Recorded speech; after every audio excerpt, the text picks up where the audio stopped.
nice. Thank you. Thanks very much. I appreciate it.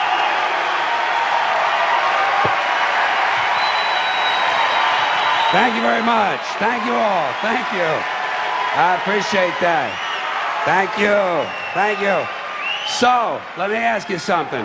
Let me ask you, how's everybody doing tonight, huh?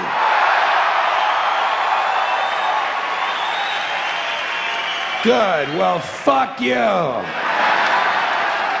Just trying to make you feel at home. Now listen, I've been out here all this time and I haven't been complaining about anything yet, so I think it's time to go into the complaint department. This is just a series of things that are pissing me off, okay? A series of things that are pissing me off, because I don't have pet peeves. I have major psychotic fucking hatreds, okay? And it makes the world a lot easier to sort out. First thing on my list tonight, airport security. Tired of this shit. There's too much of it. There's too much security at the airport. I'm tired of some guy with a double-digit IQ and a triple-digit income rooting around inside of my bag for no reason and never finding anything. Haven't found anything yet. Haven't found one bomb in one bag. And don't tell me, well, the terrorists know their bags are going to be searched, so now they're leaving their bombs at home. There are no bombs. The whole thing is fucking pointless. And it's completely without logic. There's no logic at all. They'll take away a gun, but let you keep a knife. Well, what the fuck is that? In fact, there's a whole list of lethal objects they will allow you to take on board. Theoretically, you could take a knife, an ice pick, a hatchet, a straight razor, a pair of scissors, a chainsaw, 6 knitting needles, and a broken whiskey bottle, and the only thing they're going to say to you is that bag has to fit all the way under the seat in front of you. And if you didn't take a weapon on board, relax. After you've been flying for about an hour, they're going to bring you a knife and fork. They actually give you a fucking knife. It's only a table knife, but you could kill a pilot with a table knife. Might take you a couple of minutes, you know. Especially if he's hefty, huh? Yeah, but you could get the job done if you really wanted to kill the prick. Shit, there's a lot of things you could use to kill a guy with. You could probably beat a guy to death with the Sunday New York Times, couldn't you? Or suppose you just had really big hands. Couldn't you strangle a flight attendant? Shit, you could probably strangle 2 of them, one with each hand. You know, if you were lucky enough to catch them in that little kitchen area before they give out the fucking peanuts, you know? But you could get the job done if you really cared enough. So why is it they allow a man with big, powerful hands to get on board an airplane? I'll tell you why. They know he's not a security risk because he's already answered the 3 big questions. Question number 1, did you pack your bags yourself? No. Carrot Top packed my bags. He and Martha Stewart and Florence Henderson came over to the house last night, fixed me a lovely lobster Newburg, gave me a full body massage with sacred oils from India, performed a 4-way around the world, and then they packed my bags. Next question.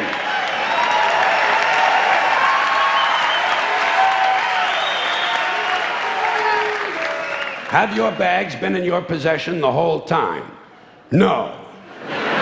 Usually the night before I travel, just as the moon is rising, I place my suitcases out on the street corner and leave them there unattended for several hours. Just for good luck. Next question.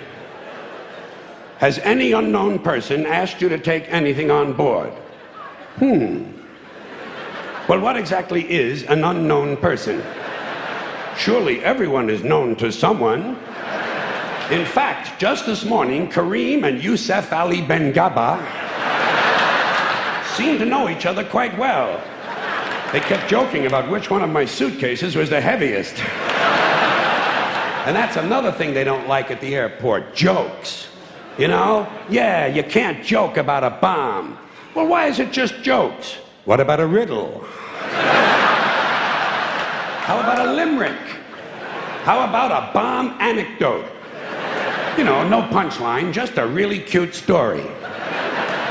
Or suppose you intended the remark, not as a joke, but as an ironic musing. Are they prepared to make that distinction? Why, I think not. And besides, who's to say what's funny? Airport security is a stupid idea, it's a waste of money, and it's only there for one reason, to make white people feel safe. That's all. The illusion. The feeling and illusion of safety. Because the authorities know they can't make an airplane completely safe. Too many people have access. You'll notice the drug smugglers don't seem to have a lot of trouble getting their little packages on board, do they? No, and God bless them too.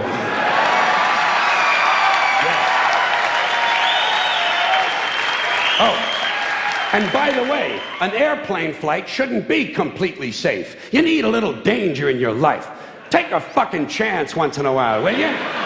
What are you gonna do? Play with your prick for another 30 years? What, are you gonna read People magazine and eat at Wendy's till the end of time? Take a fucking chance. Besides, even if they made all of the airplanes completely safe, the terrorists would simply start bombing other places that are crowded. Porn shops, crack houses, titty bars, and gangbangs. You know, entertainment venues. The odds of you being killed by a terrorist are practically zero. So I say relax and enjoy the show. You have to be a realist. You have to be realistic about terrorism. Certain groups of people, certain groups, Muslim fundamentalists, Christian fundamentalists, Jewish fundamentalists, and just plain guys from Montana are going to continue to make life in this country very interesting for a long, long time. That's the reality. Angry men in combat fatigues talking to God on a two-way radio and muttering incoherent slogans about freedom are eventually going to provide us with a great deal of entertainment. Especially after your stupid fucking economy collapses all around you and the terrorists come out of the woodwork and you'll have anthrax in your water supply and sarin gas in your air conditioners. There'll be chemical and biological suitcase bombs in every city, and I say enjoy it. Relax. Enjoy the show. Take a fucking chance. Put a little fun in your life. To me, terrorism is exciting. It's exciting. I think the very idea that you can set off a bomb in a marketplace and kill several hundred people is exciting and stimulating, and I see it as a form of entertainment. Entertainment, that's all it is. Yeah. But I also know that most Americans are soft and frightened and unimaginative, and they don't realize there's such a thing as dangerous fun. And they certainly don't recognize a good show when they see one. I have always been willing to put myself at great personal risk for the sake of entertainment. And I've always been willing to put you at great personal risk for the same reason. As far as I'm concerned, all of this airport security, all the searches, the screenings, the cameras, the questions, it's just one more way of reducing your liberty and reminding you that they can fuck with you anytime they want. As long as you put up with it. As long as you put up with it.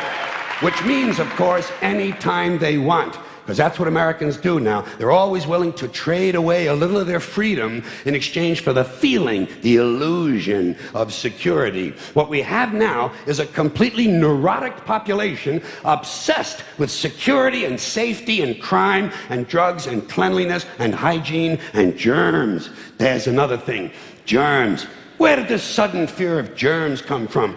In this country. Have you noticed this? The media constantly running stories about all the latest infections, salmonella, E. coli, hantavirus, bird flu, and Americans they panic easily, so now everybody's running around scrubbing this and spraying that and overcooking their food and repeatedly washing their hands, trying to avoid all contact with germs. It's ridiculous, and it goes to ridiculous lengths. In prisons, before they give you a lethal injection, they swab your arm with alcohol. It's true. It's true. It's true. Well, they don't want you to get an infection. And you can see their point. Wouldn't want some guy to go to hell and be sick. It would take a lot of the sportsmanship out of the whole execution. Fear of germs. Why, these fucking pussies. You can't even get a decent hamburger anymore. They cook the shit out of everything now because everybody's afraid of food poisoning. Hey, where's your sense of adventure? Take a fucking chance, will you? You know how many people die in this country from food poisoning every year? 9,000. That's all. It's a minor risk. Take a fucking chance, bunch of goddamn pussies. Besides, what do you think you have an immune system for? It's for killing germs. But it needs practice. It needs germs to practice on. So listen. If you kill all the germs around you and live a completely sterile life, then when germs do come along, you're not going to be prepared. And never mind ordinary germs, what are you going to do when some super virus comes along that turns your vital organs into liquid shit?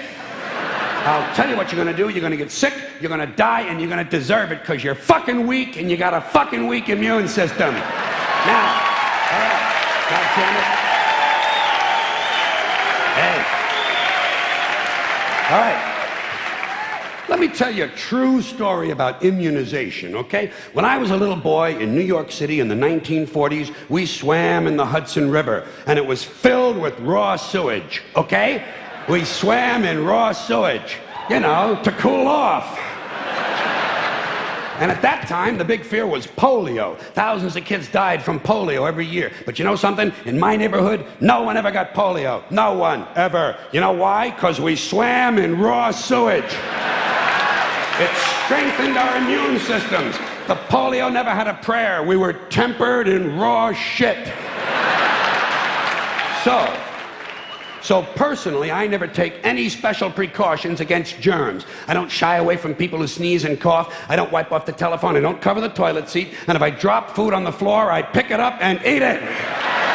I eat it. Yes, I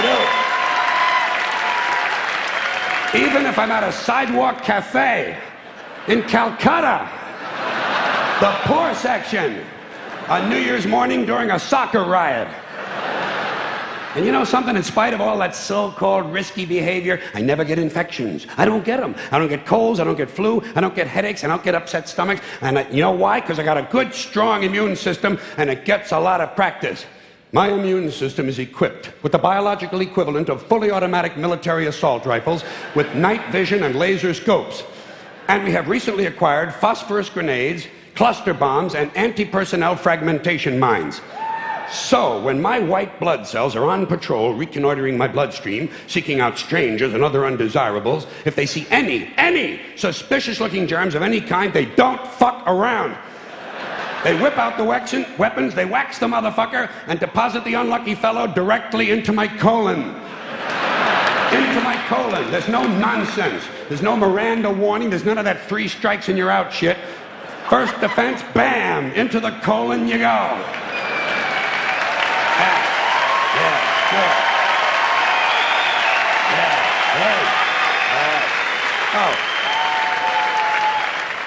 And speaking of my colon, I want you to know I don't automatically wash my hands every time I go to the bathroom, okay? Can you deal with that? Sometimes I do, sometimes I don't. You know when I wash my hands? When I shit on them. That's the only time. And you know how often that happens? Tops, 2-3 times a week. Tops.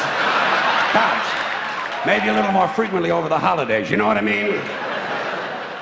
And I'll tell you something else, my well-scrubbed friends.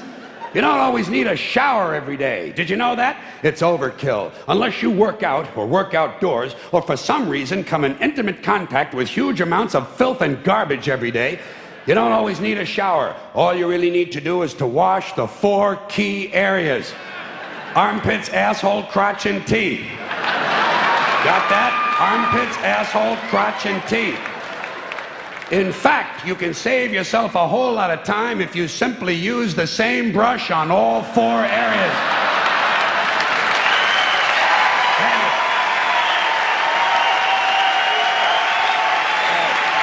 Thank you. I appreciate it. Thank you. All right. Now listen, I got a few more items of things that are pissing me off. And this one comes in the form of a question. Haven't we had about enough of this cigar-smoking shit in this country? Huh? Hey, God. When is this going to end?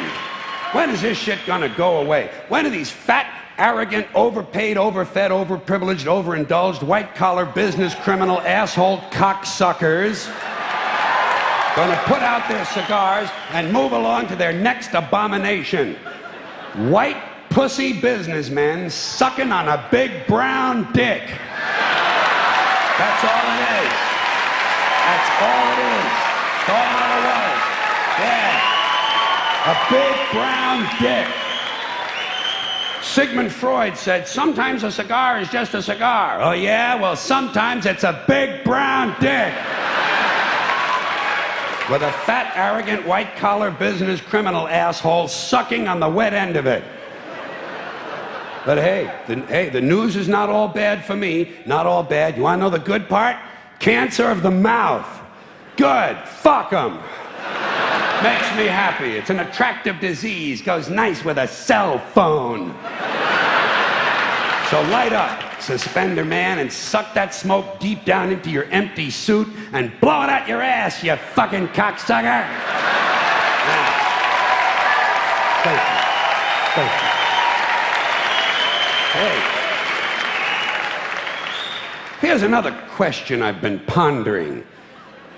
What is all this shit about angels? Have you heard this?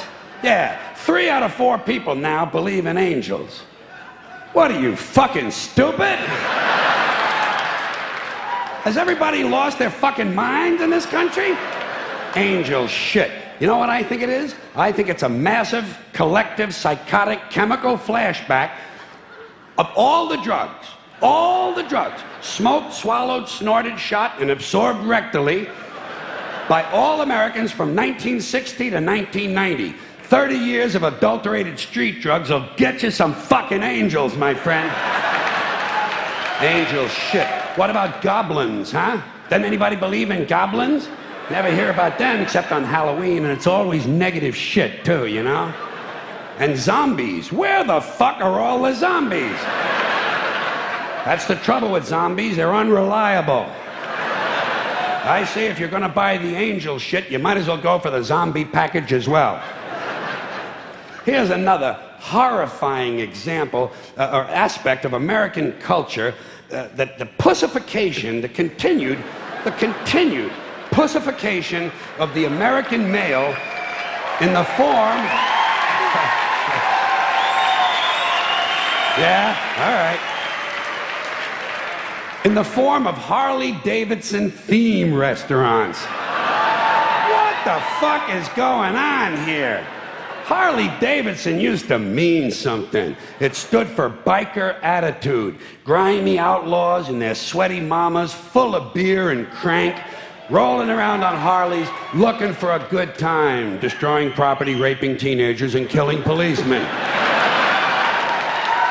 All very necessary activities, by the way. But now, theme restaurants. And this soft shit obviously didn't come from hardcore bikers. It came from these weekend motorcyclists. These fraudulent 2-day-a-week motherfuckers who have their bikes trucked into Sturgis, South Dakota for the big rally and then ride around like they just come in off the road. Dentists and bureaucrats and pussy boy software designers getting up on a Harley because they think it makes them cool. Well, hey, Skeezix, you ain't cool, you're fucking chilly. And chilly ain't never been cool. And here, as long as we're talking about theme restaurants, I got a proposition for you. I think if white people are going to burn down black churches, then black people ought to burn down the House of Blues. Huh? What a fucking disgrace that place is. The House of Blues. They ought to call it the House of Lame White Motherfuckers. Inauthentic, low-frequency, single-digit, lame white motherfuckers. Especially these male movie stars who think they're blues artists. You ever see these guys? Don't you just want to puke in your soup when one of these fat, balding, overweight, overaged, out-of-shape, middle-aged male movie stars with sunglasses jumps on stage and starts blowing into a harmonica? It's a fucking sacrilege. In the first place, white people got no business playing the blues ever, at all, under any circumstances. Ever. What the fuck do white people have to be blue about? Banana Republic ran out of khakis? Huh? The espresso machine is jammed? Hootie and the Blowfish are breaking up? Shit, white people ought to understand their job is to give people the blues, not to get them. And certainly not to sing or play them. Tell you a little secret about the blues. It's not enough to know which notes to play. You got to know why they need to be played. And another thing, I don't think white people should be trying to dance like blacks. Stop that. Stick to your faggoty polkas and waltzes. And that repulsive country line dancing shit that you do. And be yourself, be proud, be white, be lame, and get the fuck off the dance floor. Now, I thank you. Now, listen. Long as we're discussing minorities, I'd like to mention something about language. There are a couple of terms being used a lot these days by guilty white liberals. First one is happens to be. He happens to be black. I have a friend who happens to be black. Like it's a fucking accident, you know? Happens to be black. Yes, he happens to be black. Ah, yeah. He had 2 black parents? Oh, yes, he did. Yes, that's right. And they fucked? Oh, indeed they did. So where does the surprise part come in? I should think it would be more unusual if he just happened to be Scandinavian. And the other term is openly gay. They'll say, he's openly gay. But that's the only minority they use that for. You know, you wouldn't say someone was openly black. Well, maybe James Brown. Or Louis Farrakhan. Louis Farrakhan is openly black. Colin Powell is not openly black. Colin Powell is openly white. He just happens to be black. Okay. Thank you. Yeah. Oh, thank you. And while we're at it, when did the word urban become synonymous with the word black? Did I fall asleep for 8 or 9 years? Urban styles, urban trends, urban music. I was not consulted on this at all. Didn't get an email, didn't get a fax, didn't get a fucking postcard. Fine. Let them go. And I don't think white women should be calling each other girlfriend, okay? Stop pretending to be black. And no matter what color you are, you go, girl, should probably go.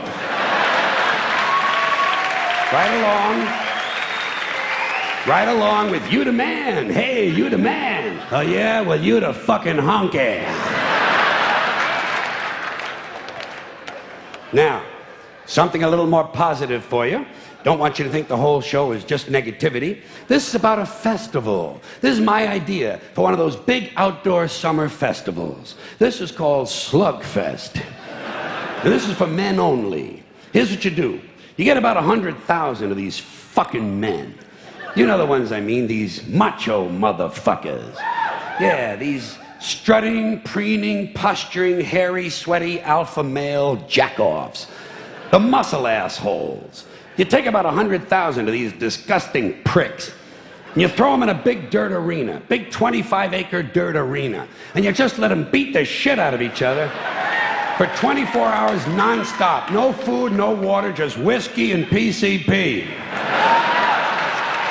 And you just let them punch and pound and kick the shit out of each other until only one guy is left standing. Then you take that guy and you put him on a pedestal and you shoot him in the fucking head. Yeah. Then you put the whole thing on TV.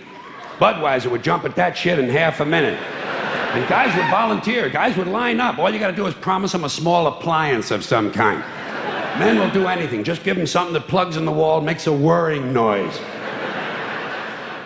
Here's another male cliche. These guys who cut the sleeves off of their t-shirts so the rest of us can have an even more compelling experience of smelling their armpits. I say, hey, Bruno, shut it down, would you please? You smell like an anchovy's cunt, okay? Yeah. Not good. Yeah. Whoa. Not good, Bruno, and definitely not for sharing. This is the same kind of guy that has that barbed wire tattoo that goes all the way around the bicep. You seen that, haven't you? That's just what I need. Some guy who hasn't been laid since the bicentennial wants me to think he's a bad motherfucker because he's got a picture, a painting of some barbed wire on his eyes. Hey, Junior, come around when you have the real thing on there. I'll squeeze that shit on good and tight for you, okay? No kidding. No kidding. This is the same kind of guy. If you smashed him in the face 8 or 9 times with a big chunk of concrete and then beat him over the head with a steel rod for an hour and a half, you know what? He'd drop like a fucking rock. Like a rock. Here's another guy thing that sucks. These t-shirts that say, lead, follower, get out of the way. You ever see that? This is more of that stupid Marine Corps bullshit. Obsolete male impulses from 100,000 years ago. Lead, follower, get out of the way. You know what I do when I see that shirt? I obstruct. I stand right in the guy's path, force him to walk around me. He gets a little past me, I spin him around, kick him in the nuts, rip off the shirt, wipe it on my ass, and shove it down his fucking throat. That's what I do when I see that shirt. Yeah. Hey, listen. That's all these Marines are looking for, a good time.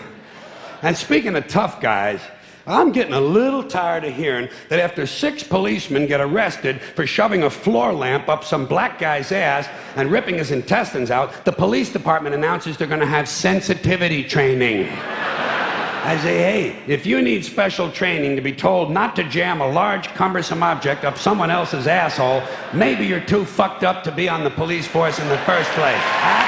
Maybe. Maybe not. Maybe not. I don't know. Listen. Yeah. That's right. You know what they ought to do? They ought to have 2 new requirements for being on the police. Intelligence and decency. You never can tell. It might just work. It certainly hasn't been tried yet. No one should ever have any object placed inside their asshole that is larger than a fist and less loving than a dildo. Okay? Now, this next thing is about our president. This is about our president. Bill Jeff. Bill Jeff. Bill Jeff. Clinton. I don't call him Clinton. I call him Clinton. Clinton, C-L-I-T, T-I-N apostrophe. His big deal was JFK, isn't that right? Loved JFK, wanted to emulate JFK in every way. Well, JFK's administration was called Camelot, although it really should have been called Come-A-Lot. Because that's what he did, he came a lot. So Clinton's looking for a legacy, that's what he should call it. Well, maybe Come a Little would be better for him. Because he came a little, you know, little on the dress, little on the desk, not a whole lot, really. Hey. He was no match for Kennedy in the pussy department. Kennedy aimed high, Marilyn Monroe. Clinton showed his dick to a government clerk. There's a drop-off here. There's a drop-off. Thank you. Thank you. Now, I appreciate it. Something else I'm getting tired of is all this stupid bullshit we have to listen to all the time about children. It's all you hear in this country. Children, help the children. What about the children? Save the children. You know what I say? Fuck the children. Fuck them. They're getting entirely too much attention. And I know what you're thinking. You say, Jesus, he's not going to attack children, is he? Yes, he is. He's going to attack children. And remember, this is Mr. Conductor talking. I know what I'm talking about. I know what I'm talking about. And I also know all you single dads and soccer moms who think you're such fucking heroes aren't going to like this, but somebody's got to tell you for your own good, your children are overrated and overvalued. You've turned them into little cult objects. You have a child fetish, and it's not healthy. And don't give me that weak shit. Well, I love my children. Fuck you. Everybody loves their children. Doesn't make you special. John Wayne Gacy loved his children. Kept them all right out in the yard near the garage. That's not what I'm talking about. What I'm talking about is this constant, mindless yammering in the media, this neurotic fixation that somehow everything has to be revolved around children. It's completely out of balance. Listen, there are a couple of things about kids you have to remember. First of all, they're not all cute, okay? In fact, if you look at them close, some of them are rather unpleasant looking. And a lot of them don't smell too good either. The little ones in particular seem to have a kind of urine and sour milk combination or something. Stay with me on this. The sooner you face it, the better off you're going to be. Second premise, not all children are smart and clever. Got that? Kids are like any other group of people. A few winners, a whole lot of losers. There are a lot of loser kids out there who simply aren't going anywhere. And you can't save them all. You can't save them all. You got to let them go. You got to cut them loose. You got to stop overprotecting them because you're making them too soft. Today's kids are way too soft. For one thing, there's too much emphasis on safety. Child-proof medicine bottles and fireproof pajamas, child restraints and car seats and helmets, bicycles, skateboard, baseball helmets. Kids have to wear helmets now for everything but jerking off. Grown-ups have taken all the fun out of being a kid just to save a few thousand lives. It's pathetic. It's pathetic. What's happening is, all right, what's happening, you know what it is? These baby boomers, these soft, fruity baby boomers, are raising an entire generation of soft, fruity kids who aren't even allowed to have hazardous toys, for Christ's sakes. Hazardous toys. Shit, whatever happened to natural selection? Survival of the fittest. The kid who swallows too many marbles doesn't grow up to have kids of his own. Simple as that. Simple. Nature knows best. We're saving entirely too many lives in this country of all ages. Nature should be allowed to do its job of killing off the weak and sickly and ignorant people without interference from airbags and batting helmets. Just think of it as passive eugenics, okay? Now, here's another example of overprotection.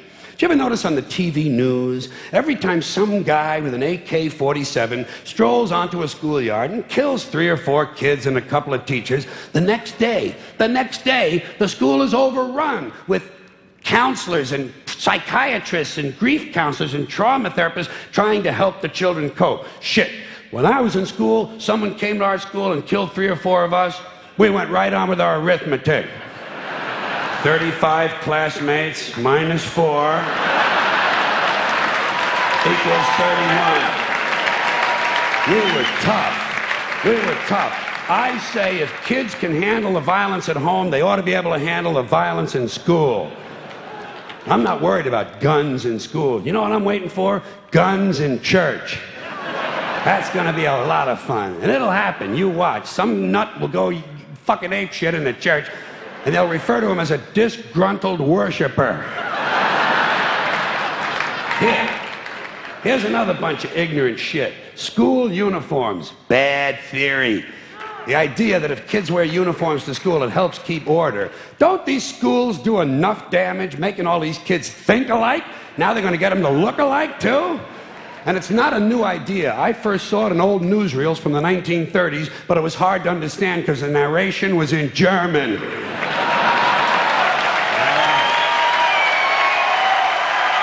more. Thank you.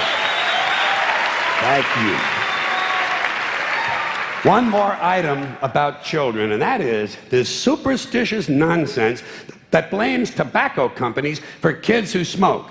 Listen. Kids don't smoke because a camel in sunglasses tells them to.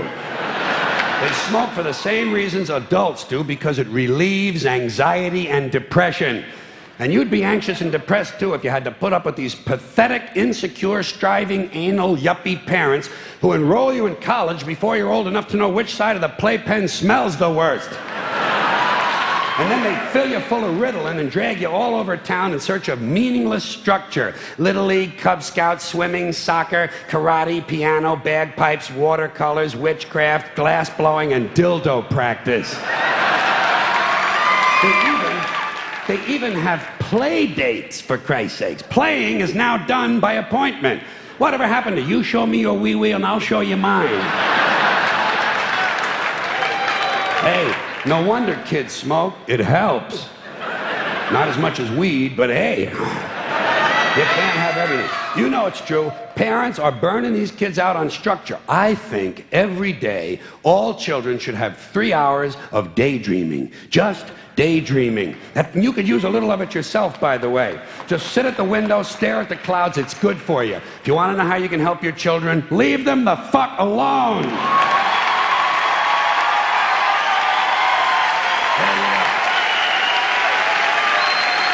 Thank you all very much. Now, what am I talking about? Okay. All right, now a little change of pace, a little change of intensity. I want you to know what's on television tonight on the other channels. Always like people to know what it is they're missing by listening to my shit.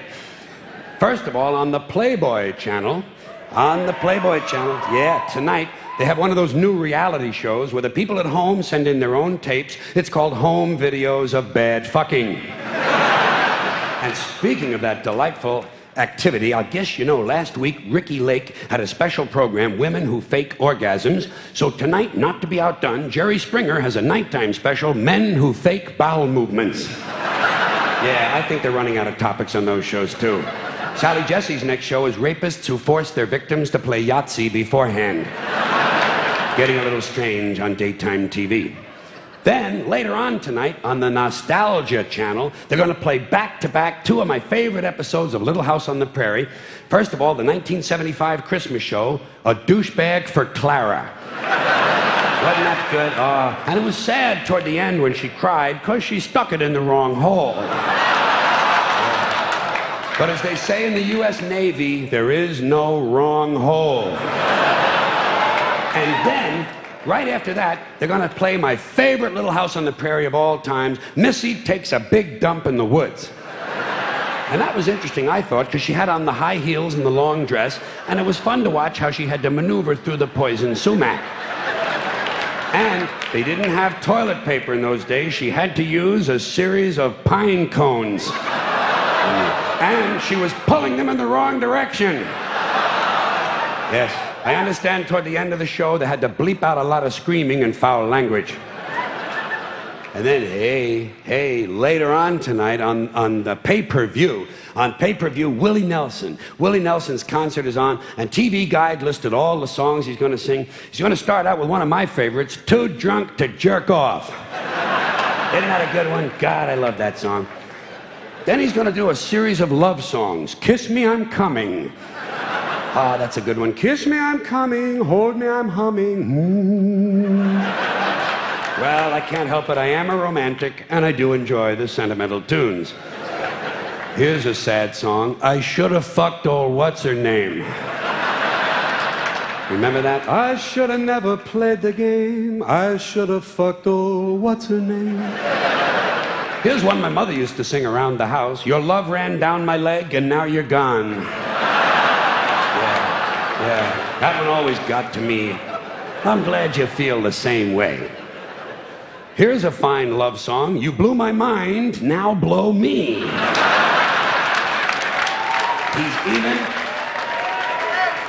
He's even going to do a Stevie Wonder song. I just called to say I tested positive. Yeah, well, you don't want to leave anybody out. Do you know what I mean? And hey, what would a Willie Nelson show be without a couple of cowboy songs? He's going to do that one George Jones and Waylon Jennings wrote, drinking beer, taking a shit, and passing out. Then he's going to do a kind of a traditional Western song, one that Gene Autry used to sing when I was a little boy. It's midnight in Montana, and I can't get my dick out of this cow. That's a good one. I love that song. I always liked it. Yeah. You know why I like that song so much? Because it's a real cowboy song. And by the way, speaking of cattle fucking, do you know why it is when a rancher fucks a sheep, he does so at the edge of a cliff? It's so the sheep will push back. Little something for you. Yes. Just a little tip for you outdoorsmen when you're out camping. Now, this next thing is about names. That's all, names. Names are an interest of mine, not a hobby. Hobbies cost money. interests are free. This is just about names. Did you ever notice how they name singles bars? Singles bars all have the same kind of cutesy little one-word names that end in S. Scamps, tramps, chats, rumors, cahoots, cheers, chances, mingles, risks, gambits, notions. Hey, if I had a singles bar, you know what I'd call it? Nipples and dicks. Huh? A little truth in advertising. The Sperm Club. Snatch-O-Rama. The Crotcheteria. Frankie's Fuckery. Cafe Vagina. Open all night. Well, I'm an old-fashioned guy. I'm old-fashioned because I believe the name on the outside of a place ought to let you know what's going on the inside. Here would be a good name for a gay restaurant. The Mouthful. Huh? Come on, that's clever shit. That's a double pun, goddammit. You didn't think of it. Besides, you don't have to eat there if you don't want to. No, just go in, have a cocktail. Or a highball. Here's another name I don't care for, TGI Fridays. You know these cutesy-ass little places, TGI Fridays? That whole TGIF thing was cute for about an hour. And that was 65 years ago when someone first said it on the radio. Not cute anymore. Time to start bombing these locations. TGI Fridays. If I had a place like that, you know what I'd call it? HSIOW. Holy shit, it's only Wednesday. I think people would drink a lot more liquor if they thought it was Wednesday all the time. Well, I'm just looking for a little honesty in these names. Little honesty, that's not asking a lot. I'm thinking of opening up a motel and calling it the Sleep and Fuck. Wouldn't that be a good, honest name for a motel? Who needs this Shady Pines bullshit? The Sleep and Fuck Motel. Get me one of them big neon signs. Sleep, fuck. Sleep, fuck. Sleep and fuck. Sleep and fuck. Sleep and fuck. Sleep, fuck. Sleep, fuck. Yeah. Sleep and fuck. Sleep and fuck. You put it right at the Jersey entrance to the Holland Tunnel, you know? Well, actually, fucking sleep would be a little more accurate, wouldn't it? Best name for a motel would be the fucking smoke and sleep and roll over and get out of bed and wash your crotch and go out and buy 2 cans of Mr. Pibb and go home and fuck a whole lot more. A whole lot more. Because that's all they ever have left in those soda machines on Sunday night.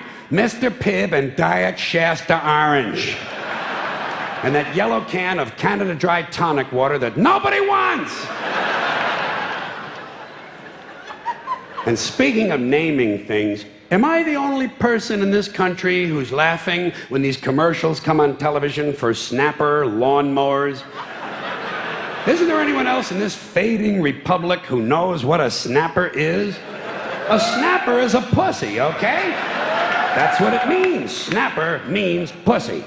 It's derived from an older, more specific term, snappin' pussy, which describes a particular type of pussy, one with good, quick muscular control, kind of an elasticity in the vaginal wall that can grab a hold of you and give you a decent hump. Do you know what I'm talking about?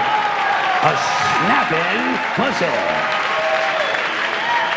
But now snapper means any kind of pussy, and they've named a lawnmower company after it. Now, I have seen a few snappers in my day. Never seen one that'll cut grass. No. Maybe do a little edging along the driveway after a party. That's all you can hope for. But you know, weed whacker you can understand.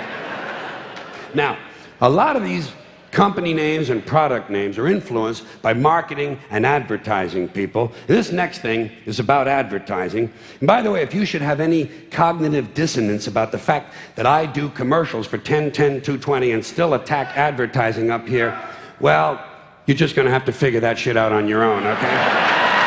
Now, this is called advertising lullaby. Keeping in mind, of course, that the whole purpose of advertising is to lull you to sleep. Quality, value, style, service, selection, convenience, economy, savings, performance, experience, hospitality, low rates, friendly service, name brands, easy terms, affordable prices, money-back guarantee, free installation. Free admission, free appraisal, free alterations, free delivery, free estimates, free home trial, and free parking. No cash, no problem, no kidding. No fuss, no muss, no risk, no obligation, no red tape, no down payment, no entry fee, no hidden charges, no purchase necessary, no one will call on you, no payments or interest till September. But limited time only, though, so act now, order today, send no money, offer good while supplies last, 2 to a customer, each item sold separately, batteries not included, mileage may vary, all sales are final, allow 6 weeks for delivery, some items not available, some assembly required, some restrictions may apply. So come on in. Come on in. Come on in for a free demonstration and a free consultation with our friendly professional staff. Our experienced and knowledgeable sales representatives will help you make a selection that's just right for you and just right for your budget. And say, don't forget to pick up your free gift, a classic, deluxe, custom, designer, luxury, prestige, high-quality, premium, select, gourmet pocket pencil sharpener. Yours for the asking, no purchase necessary. It's our way of saying thank you. And if you act now, we'll include an extra added free complimentary bonus gift, a classic, deluxe, custom, designer, luxury, prestige, high-quality, premium, select, gourmet, combination key ring, magnifying glass, and garden hose in a genuine imitation leather-style carrying case with authentic vinyl trim. Yours for the asking, no purchase necessary. It's our way of saying thank you. Actually, it's our way of saying bend over just a little bit farther so we can stick this big advertising dick up your ass a little bit deeper. A little bit deeper. A little bit deeper.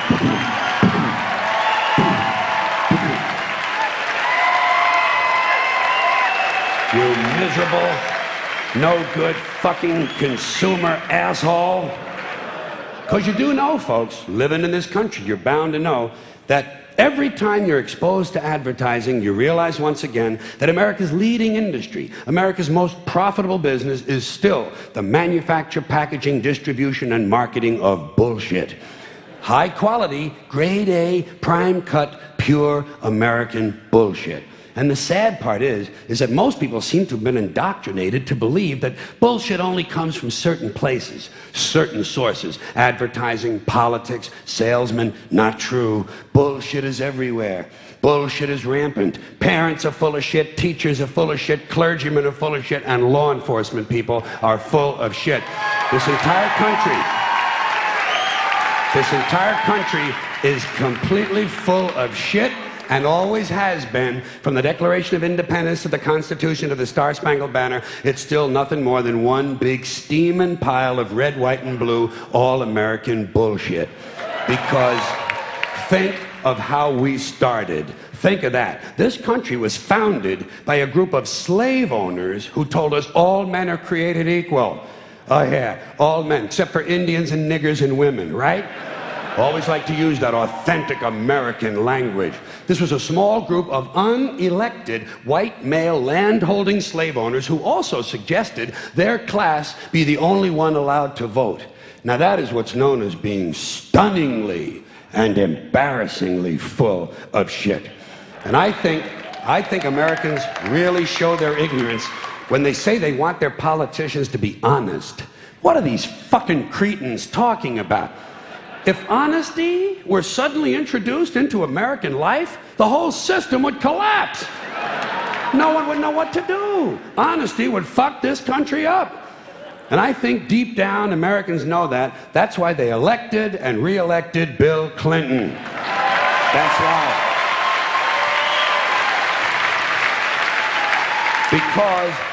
Because the American people like their bullshit right out front where they can get a good, strong whiff of it. Clinton might be full of shit, but at least he lets you know it. Dole tried to hide it, didn't he? Dole kept saying, I'm a plain and honest man. Bullshit. People don't believe that. What did Clinton say? He said, hi, folks, I'm completely full of shit, and how do you like that? And the people said, you know something? At least he's honest. At least he's honest about being completely full of shit.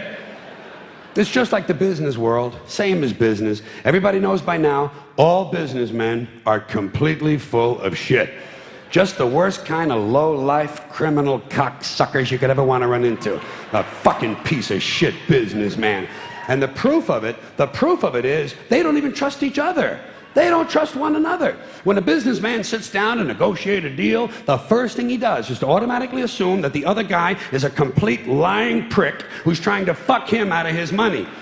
So he's got to do everything he can to fuck the other guy a little bit faster and a little bit harder. And he's got to do it with a big smile on his face. You know that big bullshit businessman smile? And if you're a customer, whoa, that's when you get the really big smile. Customer always gets that really big smile as the businessman carefully positions himself directly behind the customer and unzips his pants and proceeds to service the account. I'm servicing this account. This customer needs service. Now you know what they mean. Now you know what they mean when they say, we specialize in customer service. Whoever coined the phrase, let the buyer beware, was probably bleeding from the asshole.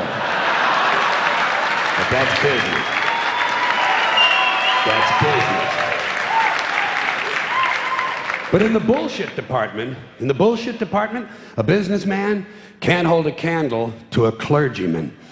Because I got to tell you the truth, folks. I got to tell you the truth. When it comes to bullshit, big time, major league bullshit, you have to stand in awe of the all-time champion of false promises and exaggerated claims, religion. No contest. No contest. Religion easily has the greatest bullshit story ever told. Think about it. Religion has actually convinced people that there's an invisible man living in the sky who watches everything you do every minute of every day. And the invisible man has a special list of 10 things he does not want you to do.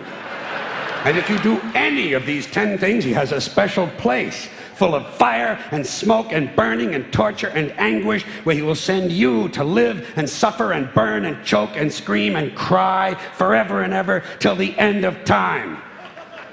But he loves you.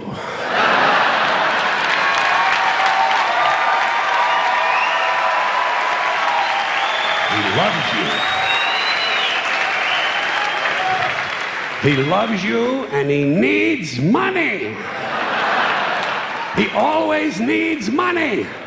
He's all powerful, all perfect, all knowing, and all wise. Somehow, just can't handle money.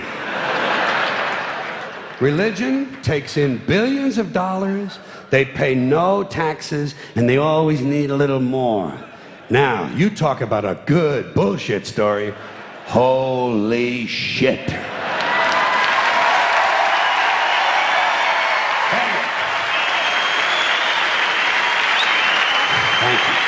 But, thank you very much. But I want you to know something. This is sincere. I want you to know, when it comes to believing in God, I really tried. I really tried. I tried to believe that there is a God who created each of us in his own image and likeness, loves us very much, and keeps a close eye on things.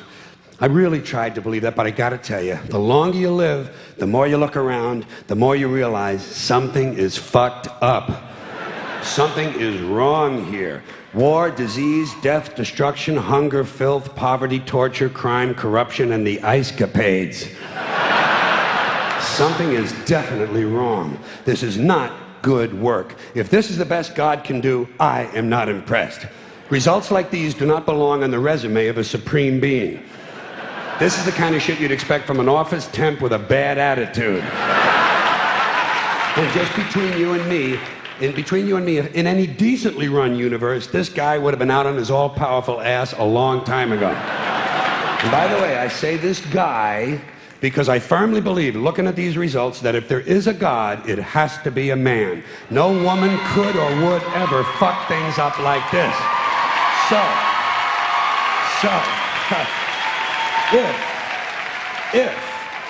If there is a God, if there is, I think most reasonable people might agree that he's at least incompetent and maybe, just maybe, doesn't give a shit.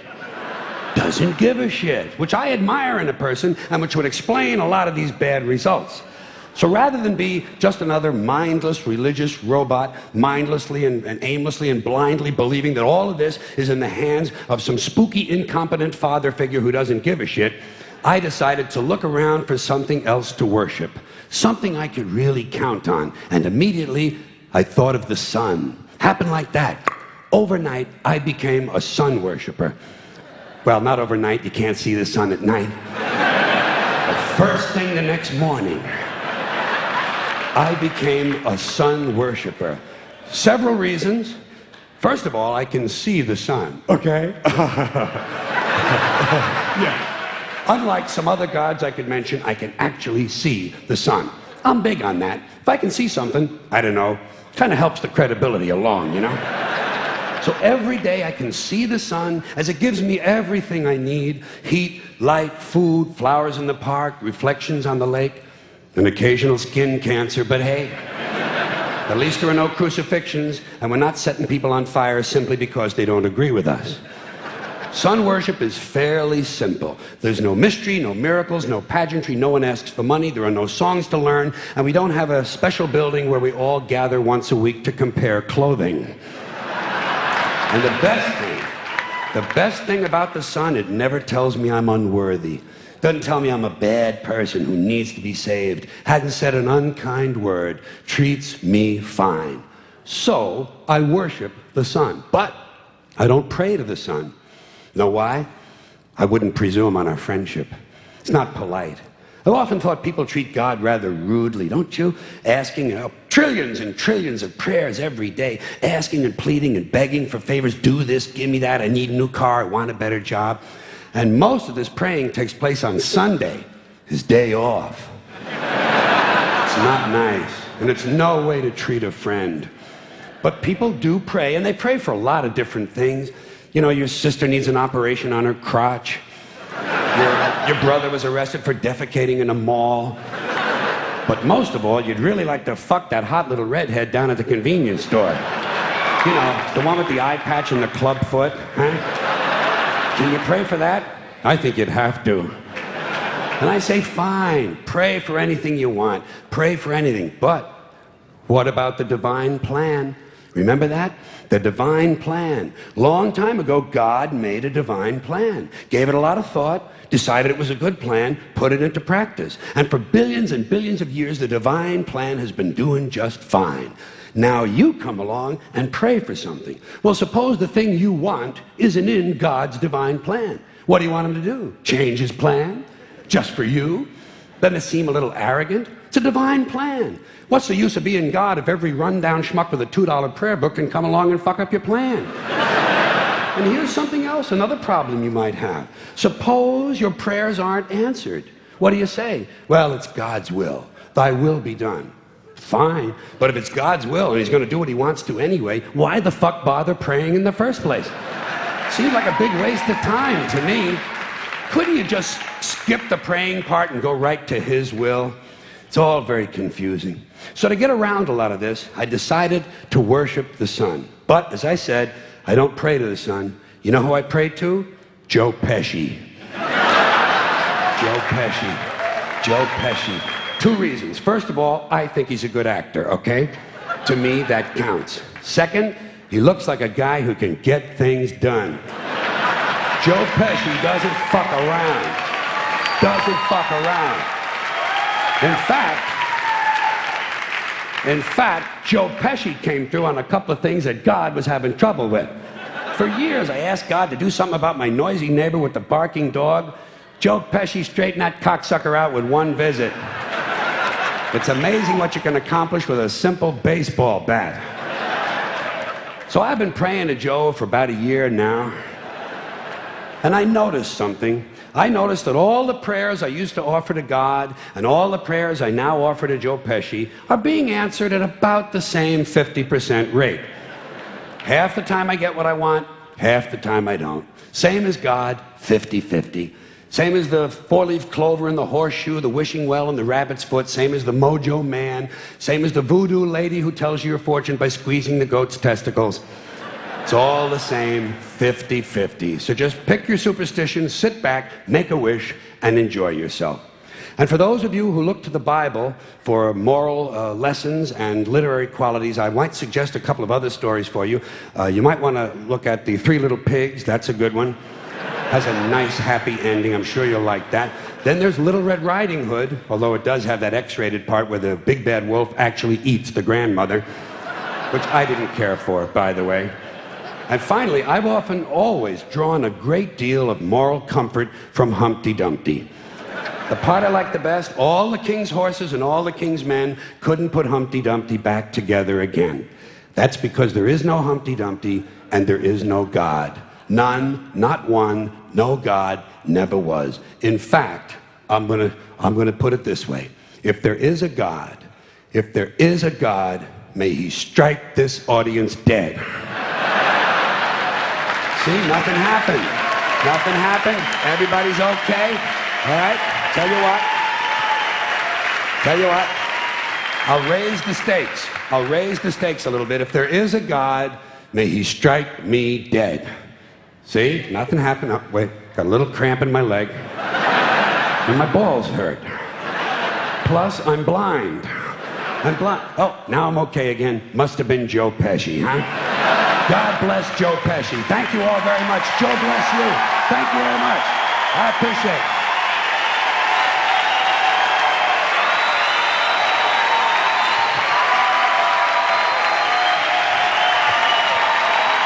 Bye-bye. Have fun. Good. Thank you very much.